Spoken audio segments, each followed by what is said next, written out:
folks that are trying to get this chapter of the Grand Rapids Urban League Young Professionals started.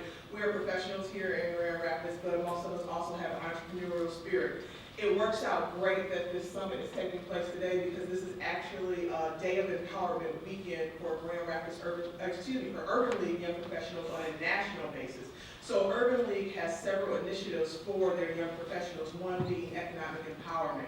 And so this weekend's focus is economic empowerment, and that's what we're here for, and that's what it's all about. We understand the work that GRAB is doing, and we understand that we can't lead in everything. So we are coming alongside to support what GRAB is doing here in Grand Rapids. And so we want to encourage everyone to participate in all of the things that GRAB is offering, not just this summit, but when they do grab cash mobs and you see them saying, we're gonna go pump dollars into a business, go pump dollars into those businesses. There is so much importance in the circulation of the Black dollar in building our community. Economic empowerment allows us to do so many things because that allows us to leverage, whether it's our buying power, whether it's our political power. It starts with the dollar. That education base comes from the tax base. So there's so much involved in that. And that is what we've made our actual focus for our Young Professionals chapter. There's several tiers that we focus on. There's health and there's education, but our primary focus is economics because we understand the condition here in Grand Rapids. So welcome to the conference. Please get as much as you can out of it. If you have questions about the Grand Rapids Young Professionals, please see me. I'll answer as much as I possibly can, and have a great afternoon.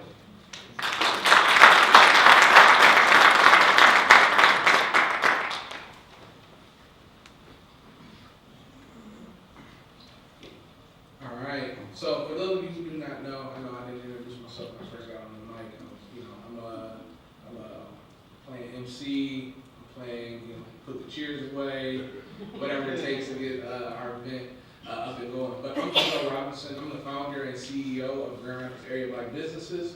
We're going into our 5th year next year of Grand Rapids Area Black Businesses being in existence. And so we started back in 2013 officially. 2012, 2011, just seeing what was taking place around our community, coming from starting a nonprofit at the very early age of 24, thinking that like if all I do is help and assist students with increasing their GPAs, making sure they do well on their ACTs and all the other kind of things, that will be kind of the answer, because a lot of times we're told that education is key. Well, education is very important, but economics is what's truly key. And so I began to realize that after I did my nonprofit for about 3 or 4 years, and then realized, like, once we started expanding across the city, and then the initial people I started organization with ended up taking jobs out of state, that, man, I really didn't know how to truly run an organization.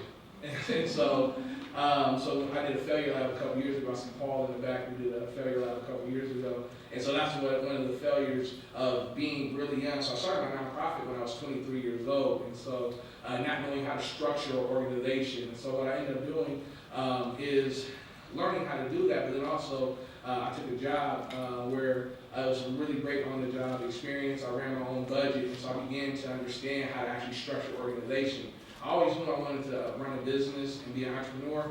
My family, for those of you who are born and raised here in Grand Rapids, we used to own the Robinson's Barbershop, which was on Division near the Wealthy. So way back in the day for Grand Rapidians, it was across the street from like Acapulco. Soso's was where the vacant lot is, so like way back. And so my family used to own essentially that whole block. So I always knew growing up that I could own, and so I always wanted to be an entrepreneur, but not necessarily knowing exactly what it was going to be. And so seeing what was taking place on Wealthy Street, on Cherry Street, especially growing up here in Grand Rapids, and seeing one from the 80s until the late 90s to early 2000s, that area being predominantly African American business district with all the kind of societal issues that you would tends to be played up in the media as far as like high crime, drug trafficking, all kind of things like that. But to me, I grew up, I used to ride my bike down my street all day. So the picture that was portrayed wasn't my reality,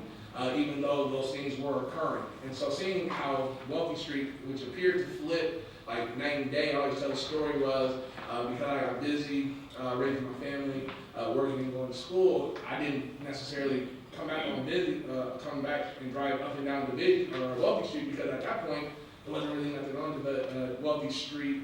At that time, there wasn't a lot of businesses, but businesses were closing, and then all of a sudden, I drove down the street, and I literally, on my cell phone, I called my cousin and said, hey, somebody jogging a poodle down Wealthy Street. And it was just like such a culture shock, just growing up around Wealthy Street, to where you didn't see those, you didn't see that happening. And so I started grabbing the focus on building an economic base. The fourth article came out in 2015, labeling Grand Rapids, or ranking Grand Rapids as the second worst place for African Americans economically.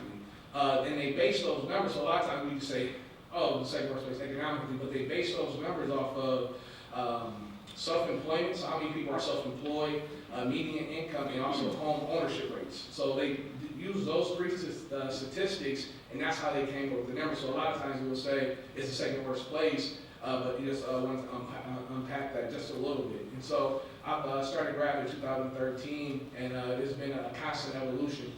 So I'm just thankful for everyone coming out. Continue to look for new and greater things from us.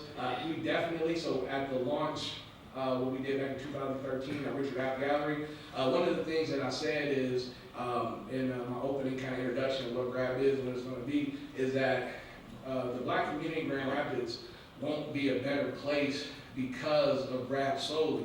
It'll be a better place because we all care to make Grand Rapids a better place for all of us. And so that continues to be our message. So it's not just Grab, and it's not just me, and I'm not trying to do it alone. I just feel that I'm called to move and run as fast as I can, because we don't know when our time on this earth will end. So my mom passed away when she was 40. My grandfather passed away when he was 47. So I'm just moving as fast as I can to ensure that the legacy I'm trying to leave to my son. Where you at, Jamil? Stand up and embarrass you. There you go. My son in the back right there. So I'm trying to build up a legacy not only for my son, but all of our sons and our daughters in the Black community here in Grand Rapids and around the community. So we began to do some work down in Kalamazoo. We got Yolanda Lavender, Executive Director of the Black Arts and Cultural Center down in Kalamazoo. We're going to do some work in Muskegon Heights. Shout out JC, John Covington, and I see Ed right here. So we really are looking at this as not just a Grand Rapids, but how can we really build up a region that's focused on Black economic empowerment and equity. So that's the work of Grab. So I know you can come here to hear me talk about it. So I'd like to introduce our keynote for this afternoon. I want to say evening. Oh, because we have an evening event, so I'm already kind of like shifting gears to the evening. But we have James Chapman. James Chapman, he's a serial entrepreneur by way of Chattanooga, currently out of Detroit. He's done a lot of great things around the community. He's also leads up small business and entrepreneurial initiatives down in Detroit, working with the Dan Gilbert Rock Ventures Group. So without further ado, James Chapman.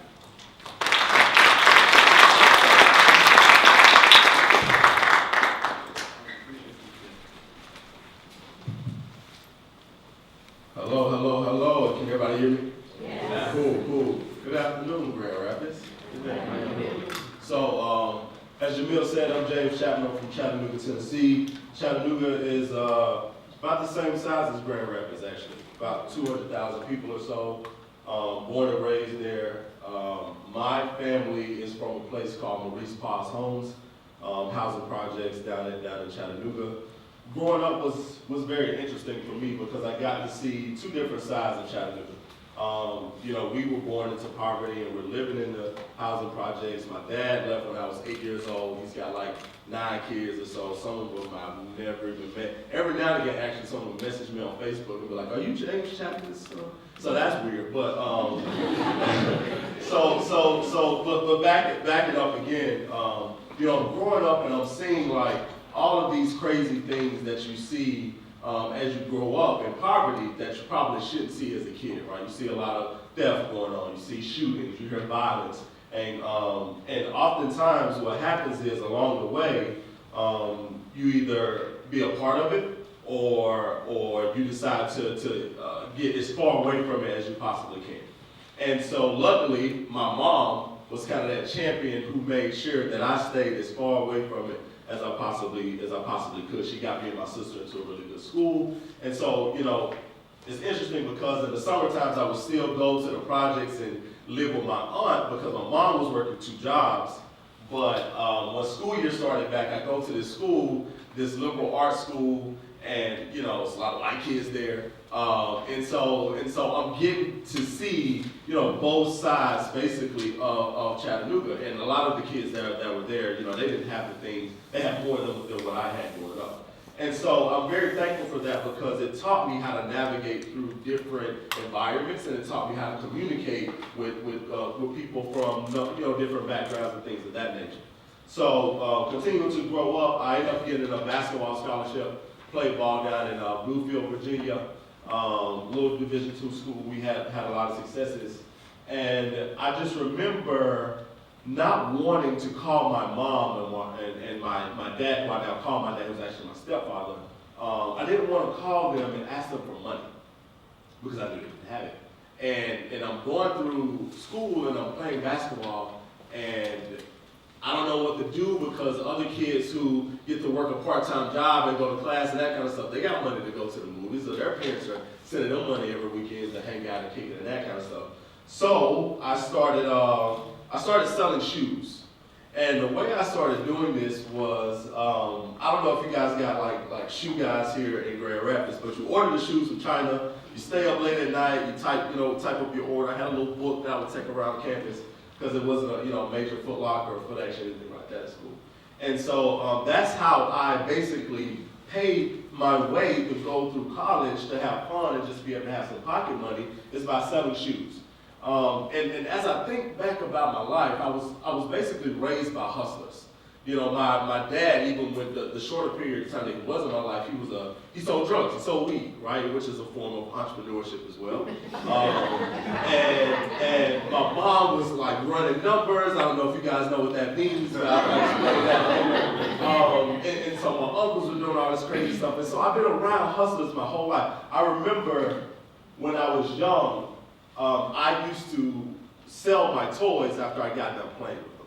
Right? My mom would come and be like, "Where's your Game Boy? I just bought you that Game Boy like 6 months ago. Where is it?" I was like, "Oh, I got done playing with it, so I sold it." And she was like, "You can't do that. You can't just sell something." But I was thinking I was keeping my overhead low. But anyway, so I'm in college and I'm selling shoes and I'm getting through that. And so I graduated from college, moved back home to Chattanooga, Tennessee. And then I started working in workforce development, helping people be able to find jobs and find employment, particularly kids who are between the age of 17 and 21 become self-employed. Not self-employed, but become employed and become part of the workforce. And working in that about 4 years, I hit this ceiling where I was like, I don't want to do this shit anymore. I'm just tired of it. I want to do something else. And I had this idea of starting an oil change delivery service. Right? And so the reason why I had this idea is because I was always working really late, so I could never get my oil change done during the week when it was time. And then on the weekends, I just wanted to relax. I could never make time to do it on the weekends. So I was like, I wish that somebody would just come to me, do my oil changes, started researching on Google to see if it was a thing. It happened a thing in other cities, but not in Chattanooga. And so I said, okay, that's what I'm going to do. I'm going to start this oil change delivery service. And so I started working on my business plan, it took me about a year of working on the plan to me actually getting the business funded. And I'll never forget, man, they called me on a Monday, Tuesday, and said, hey, we're gonna give you the funds that you requested to start your business and be able to do this thing. We're looking forward to it. And so I ended up quitting on a Thursday, Friday. I think I used the days in between to just put together the letter. I was that excited, that ready to just take that bold leap into entrepreneurship. And along the way, ask me how many oil changes have I done since then. Somebody asked me. Not one. I've never changed oil in my life. I still to this day don't know how to change oil. But I realized that there was a problem, and I felt like that I could solve that problem. And so what I did was find the people who could change oil. I started subcontracting out the work to these mobile mechanics who would go on site and do oil changes for people. Do oil changes for people. particularly if you had a fleet of vehicles, right? We would send somebody out, they would do their entire fleet. And so the business started picking up, and the business started having success. And a lot of people started reaching out to me for help with my business. And one thing that I will say that I wasn't going to mention at first, but I was talking about this with, I'm working on another venture, I was talking about this with one of the co-founders the other day. When I first started that business, the Times Free Press, they came out to my house and they took a picture of me inside my oil change van, right? And I remember, like, I always kind of like to have my own style when going about things. So I had on a shirt and tie, but I had on like a Memphis Grizzlies ball cap, and I'm sitting in the back of the van or whatever, and I thought it was going to be a really dope picture. And it was a dope picture. They put it out on Facebook and that kind of stuff. And me, it's my first time in business, I start scrolling through, all of the comments, seeing what people are saying. Some people are like, oh, this is genius. Where is this guy? How can I book an oil change? That kind of stuff. And so I comment back to them. But then there were some really ugly messages in there as well. I remember one person in particular on Facebook said, oh, yeah, you may get your oil change, but when you get it back, it's going to smell like weed inside of it. Or you'll be able to, or something's going to be missing out of your car once they bring it back to you and that kind of thing. And that was when I really, really realized that this journey of being an entrepreneur, a legit entrepreneur and a person of color, is going to be hard as hell. And I'm going to be faced with a lot of ugliness along this way. And there's going to be some people who don't even know me that don't want me to succeed, don't want me to win. And so we'll get to that a little bit later. But so I'm running this business and it's going well, and then other people in Chattanooga are reaching out saying, yo, how did you get your business funded? How can you help me, get my business off the ground, that kind of stuff. And that's what I'm really passionate about, is being able to help people figure things out and problem solve with them and reach their goals. And so I started opening up these workspaces between the hours of 6 p.m. and midnight, because all of the people who were coming to me asking for help with their business, they worked a 9-to-5 job, right? And coffee shops closed at 6 o'clock. So I started this thing called Workaholics, open between 6 p.m. and midnight for budding entrepreneurs to just come, collaborate with each other, share ideas with one another, build with one another, and that kind of thing. And it started to become really, really popular in Chattanooga. And so how I ended up getting to Detroit was that the COO at the time of Rock Ventures in Detroit, Rock Ventures is the umbrella company for Dan Gilbert, who owns the Cleveland Cavaliers, Quicken Loans, Fathead, a number of other entities and that kind of stuff. Rock Ventures is the umbrella company for all of those companies, and they used to have this incubator called Wisdom. And Wisdom was giving out, $25,000 in exchange for 7 to 8% equity for tech startup ideas. And one day, they put a lot of money into it, and they said, you know what, it's not really working out. It's not really panning out how we wanted to. Let's pivot from our approach. And so they reached out to me because the CEO at the time had been following my work a little bit. He had done some work down in the Southeast. And so when they reached out and asked me to come up to Detroit, I said two things. I said no for two reasons. I said Detroit is cold. And I heard y'all got like some crime issues that y'all ain't quite got figured out there. So I said, I'm gonna stay here in Chattanooga. I finally got my own thing kind of buzzing. And he said, man, just let your guard down and come up for a second. So I went up to Detroit, came up 2 times. Came up 2 times. And what really convinced me that I wanted to start building and doing some work and helping entrepreneurs in Detroit was that I realized how gritty they were. You had entrepreneurs who were driving Uber during the day and working on their business plans at night, and some people were running their bakeries during the day and doing a night job, afterwards and that kind of stuff, just to be able to make ends meet and get their business going. And that was something that I could relate to, and I felt a connection there. And I said, if I could come up and make a splash here and impact this community with the resources that Rock Ventures and the family of companies has, we can do some really powerful things. And so I've been in Detroit about 1.5 years. I'm really excited to be there. We've rolled out a number of programs that help entrepreneurs be able to start, grow, and scale.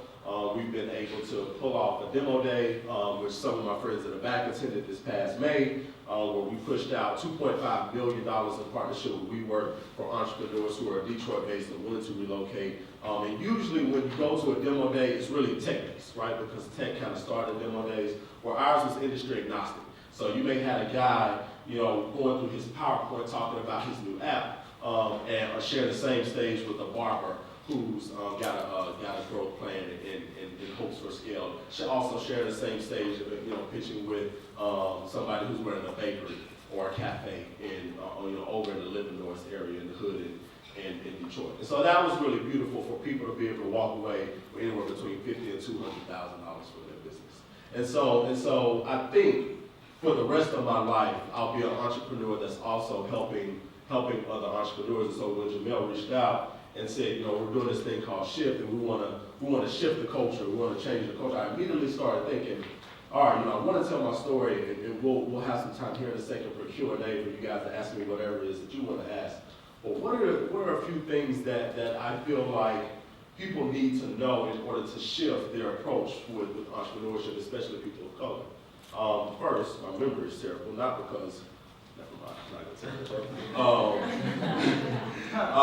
you. So the first thing is do not start a business before your personal finances are in order. That is really, really, really, really critical. I even know someone who back home in Chattanooga, they were wanting to start a business, but all of their money had been tied up. They were living check to check because they were working a 9 to 5.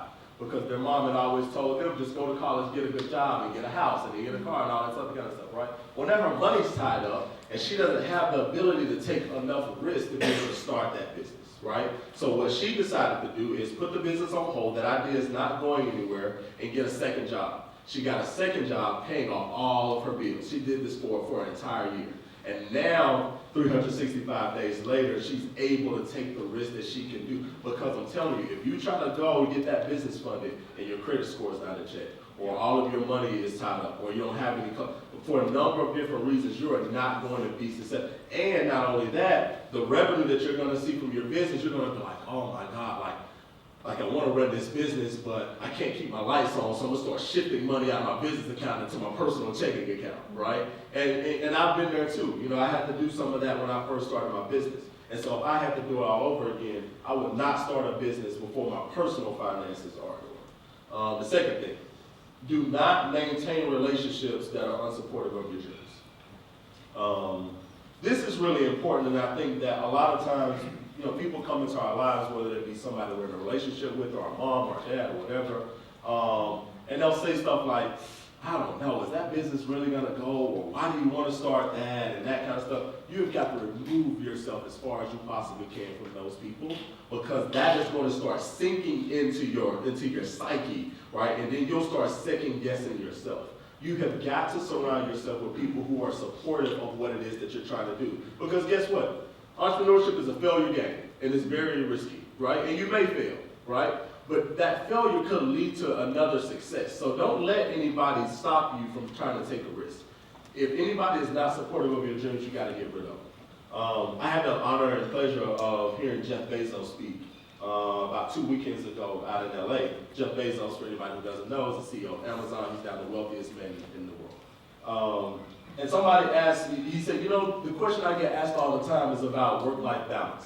And he said, I don't believe in work-life balance. And so I immediately started thinking, okay, he's just going to say it's all work, and he finds time for his personal life whenever he finds time for it, right? But that's not what he said. He said, I believe in something called work-life harmony. And what you have to look at is, in your work situation, is it adding to or depriving you of your energy? And then you look at your house situation, and you say, is it adding to or depriving me of my energy, right? And so it's not about, do you spend enough time here versus here, or how many hours you spend here versus here. It's about the energy. And it all has to be in line, and the harmony has to be there. And if you've got people in your personal life that are depriving you of your energy, you're never going to be able to excel in your business. And that's just what it is. And then the last thing that I want to say is, do not travel this journey alone. You have got to surround yourself with a camp of people who believe in your idea, people who believe in your mission, people who are trying to go the same place that you're going. That was the real beauty and power of Workaholics. It's all of these people coming together in one concentrated space, very similar to this room here, and say, you know what, we don't have it all figured out, but we're trying to get it all figured out together. And being able to have that rally and that camaraderie of people who are on a mission together can be a complete game changer. And it's made up. it's made all the difference in the world for me. A lot of times we as entrepreneurs of color, now I'll speak for myself in this as well, we're afraid to share our ideas. We're like, no, I can't tell you my idea because you might try to steal it. Or I can't tell you, that this is it. Open up. Tell people what it is that you're working on, because what may happen is they'll be able to give you a nugget of something that you didn't even think about. They're going to be able to tell you ways to improve your business that you didn't even think about. But if you try to go at this thing alone, then you don't have that context. You don't have anybody saying, oh no, don't do it that way. I would never buy it if you sold it to me that way. Why don't you think about doing it this way, right? Do not try to go at this thing alone. I know a lot of times we don't want to give away equity, and we don't want a team. We want all the equity to ourselves and all that kind of stuff. Forget that nonsense. You're going to have a team around you that is helping you push your idea forward, and you're going to have to get that idea out there to the masses so that they can help you improve upon it. All right. So those are the three things that I'll leave you with, and then we'll open up the Q&A now.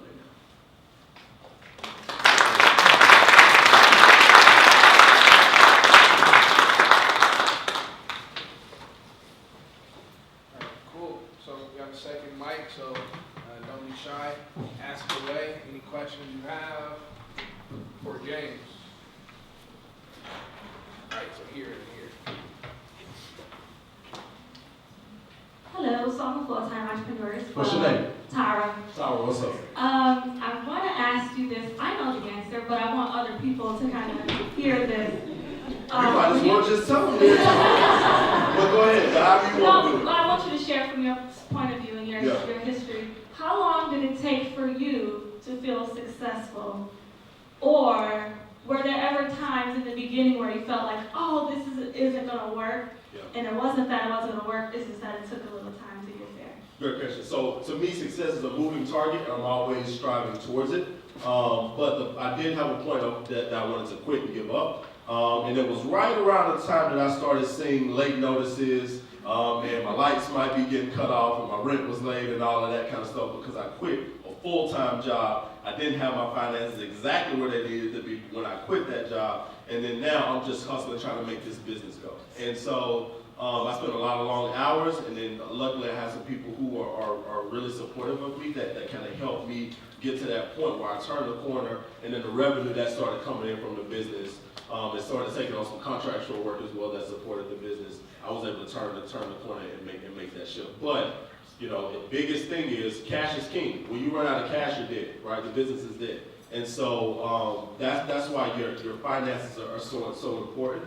But that was the piece for me where I almost quit and gave up before I was able to turn the corner and have some real successful business. Good job out there, man. Thanks, man. What's your name? Tony. Tony, what's up, man? What's up? So I work for entrepreneurs in the Lansing region, right? So I know economic development for that region. Yep. And your feedback and your experiences when it comes to finding partners and individuals that help you with your business, whether it's with a mobile oil change or workaholics, how did you go about finding those partners? And what characteristics do you find that be most useful for your idea? Yeah, so first you got to really know yourself. I know exactly what I'm good at, and I know what I'm not good at. And I do not try to be good at the things I'm not good at. I try to find people who can complement my skill sets that are really good at the things that are. So for example, we're launching a platform, a new startup in May. It's myself, and I've got 3 other founders. I've got a COO, I've got a CTO, I've got a chief research officer. I'm not good at researching and spending hours on that kind of stuff and figuring out what the data is out there. Once I get the data, I know what to do with it, but that's not my skill set, right? You have to be really, really honest with yourself and know yourself and admit that I'm just not good at X, Y, and Z. And then find the people who share your same vision with whatever direction you're trying to go in, whether it's a workaholics or oil change or whatever it is that it may be, that also have skill sets that complement yours. And give them some equity in whatever it is that you're selling. I'm telling you, if you give people some equity, you can still say majority owned and all that kind of stuff, but that's going to make them vested into being able to do this work for you or with you for free, because we're all doing it for free in the beginning, right? And so that would be my advice, is be very honest and true with yourself, and then start that process of figuring out where the gaps are and what it is that you need.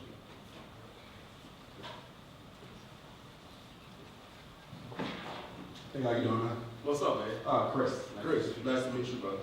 So one of my questions for you is really, I guess, based on capital. Obviously, finding the funds in order to get your business established. That's right. And I know with a lot of new small business owners, that's the biggest obstacle that we have to face. You get letters of intent for your business. So, for example, I'm working on a technology startup.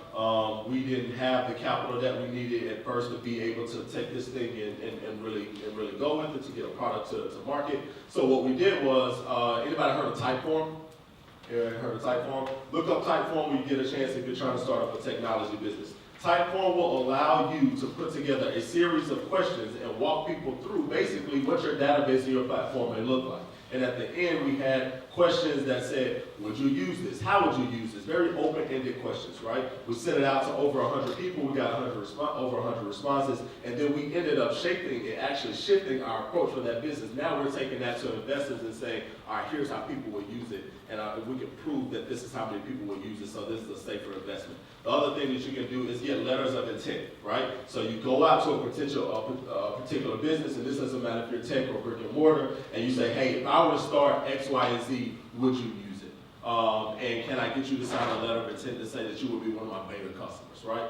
Get your number of letters of intent, and then now you can take that to a funding institution and say, we've done the market research, we've got people who are saying that they're going to use it, we've also got letters of intent from other potential customers, right? And now you have a better chance of being able to get that business funded.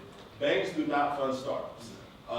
If you are trying to go to a bank and you're wanting to open up a barbershop and you've never done it before and you don't have the collateral to match it, you're not going to get money from a bank. And so you're going to have to look for pitch competitions. You're going to have to look at the CDFIs. You're going to have to look at all of the flexible debt that's out there so that you can be able to start it. And then also I would recommend start small. Start as small as you possibly can. If you can sell it out of your house first, sell it out of your house. I know we all want the bells and the whistles and the shiny blah, blah, blah, right? But forget that. Scrape it down to a minimal viable product that you can do that's not capital intensive.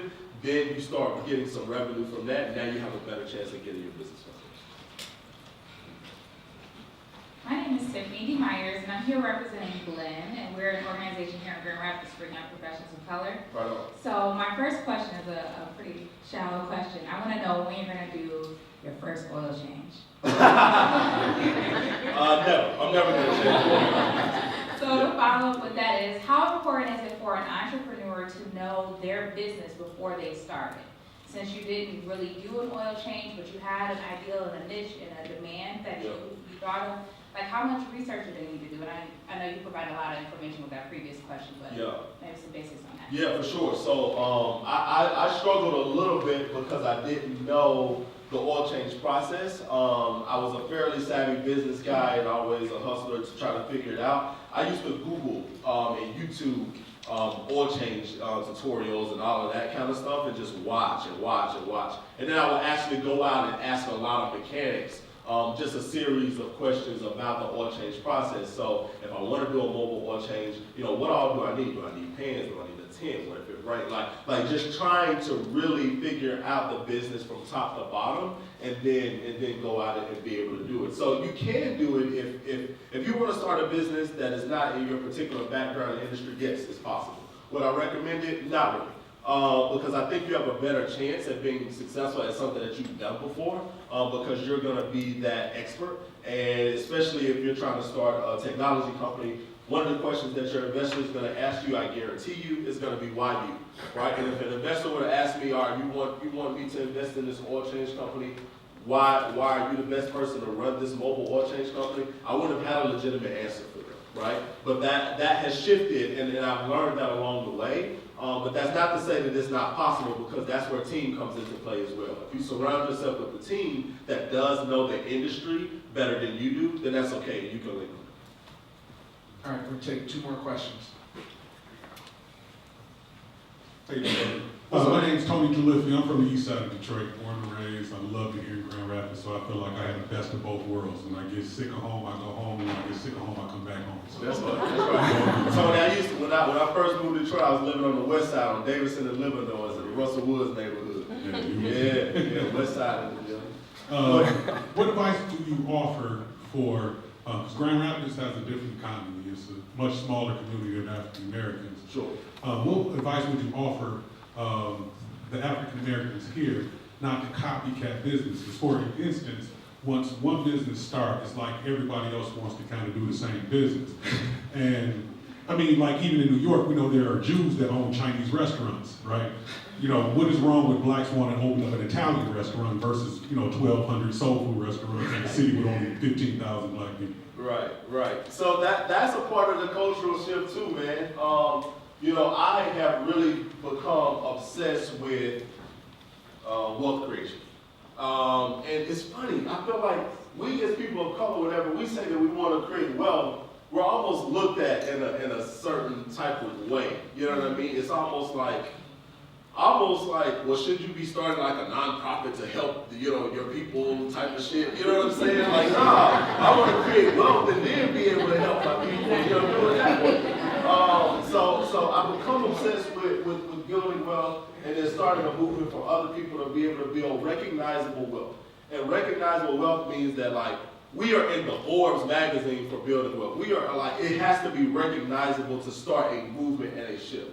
Because it's all good if you want to start a barbershop. It's all good if you want to start a soul food restaurant, and that's cool. But until we start getting more people of color into technology, regardless of if you like it or not, that is the direction that this world is headed in. It's all technology based. And if you are behind when it comes to technology, then you're going to be left behind. And we have got that void is starting to get wider and wider. And now you've got people like Jeff Bezos becoming a billionaire, in 5 to 7 years. You've got Snapchat, you've got Facebook. These guys are becoming billionaires extremely fast, faster than they ever have before, because technology can reach the masses so much faster. And so my thing is, I don't know exactly how to stop people from wanting to start a soul food restaurant or a brick and mortar business, but until something drastically changes in my life and in my time span, I'm going to always tell people of color that they need to get in technology. They need to figure it out. And I'm not saying go out and be a coder or anything like that, or because I'm not going to learn how to be a coder, but you need to find a buddy that can code or something and start a business with them, because you're going to have to be able to get more familiar with technology, basically. Some of y'all didn't even know who Jeff Bezos was when I said his name earlier. We've got to get more into tech, man. I'm telling you. Hey, how you doing? What up, man? Mike Logan, that's me. My question is, so I'm an artist, who's a self-employed artist, and my question is more so, how do individual artists get themselves taken seriously as a business? That's a really good question. One of my best friends is an artist. His name is Genesis the Great Kid. You should look him up down in Chapman, Tennessee. Genesis is he's a poet. He used to ghostwrite for some of your favorite hip hop people. And Genesis has made the transition out of rap and hip hop into becoming a poet and a physical artist. And I think his story is so unique and special because the reason why he did it is because one, he hates to fly. He's actually terrified of flying. He will not step foot on the plane.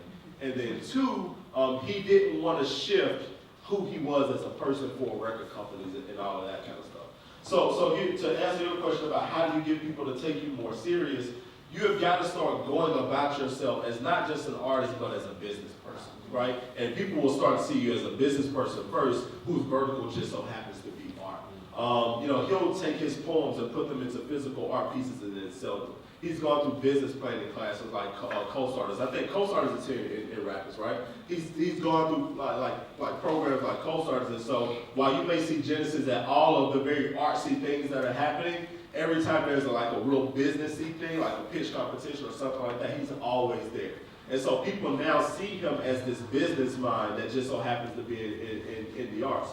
And so because I don't have a background in the arts per se, I only have the experiences of what I've seen other people do. But I think you have to establish yourself as a business savvy individual before people are going to respect you as that, regardless of what your industry is. All right, let's give it up.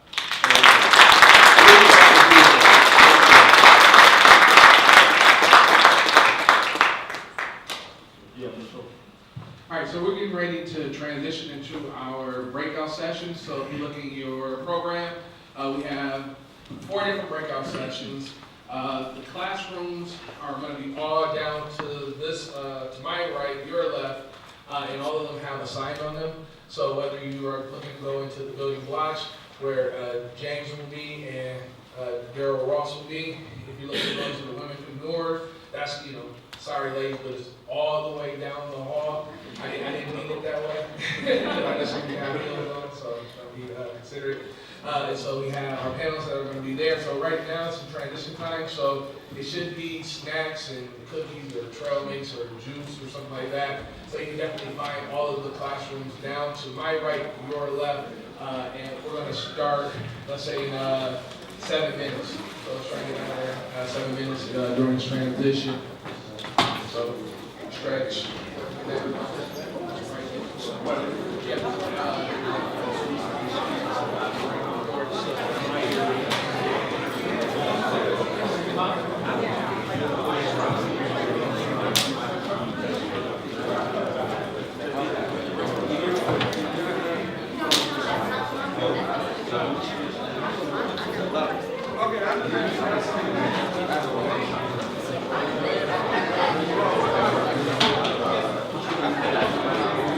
Okay.